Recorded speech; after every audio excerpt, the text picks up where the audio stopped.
দেশ জুড়ে ভারী বৃষ্টি আর দুর্যোগে একের পর এক বিপর্যয়ের ছবি সামনে আসছে। কলকাতা থেকে দার্জিলিং, সিমলা থেকে মুম্বাই, প্রকৃতির তাণ্ডবে বিপর্যস্ত একাধিক এলাকা।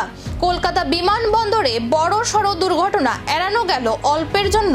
শুক্রবার আগরতলাগামী একটি ইন্ডিগো বিমানে বজ্রপাতের ঘটনা ঘটে।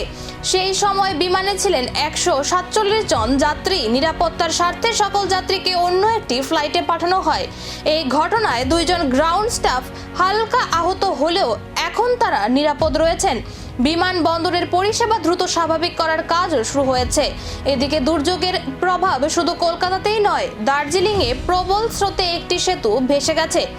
সিমলায় ভূমিধসে ব্যাহত হয়েছে যোগাযোগ ব্যবস্থা, আর মুম্বাইয়ের নতুন বিমানবন্দরের ছাদ দিয়ে পানি পড়ার ঘটনাও নতুন করে প্রশ্ন তুলছে পরিকাঠামো নিয়ে। দেশের একাধিক প্রান্তে টানা বৃষ্টি ও দুর্যোগে প্রশাসন সতর্ক রয়েছে। সাধারণ মানুষকেও প্রয়োজন ছাড়া বাইরে না যাওয়ার পরামর্শ দেওয়া হচ্ছে। বৃষ্টি কি আরো বাড়বে আগামী কয়েক ঘন্টায়? আর কোন কোন এলাকায় বাড়তে পারে বিপদের আশঙ্কা? এখন সেদিকেই নজর।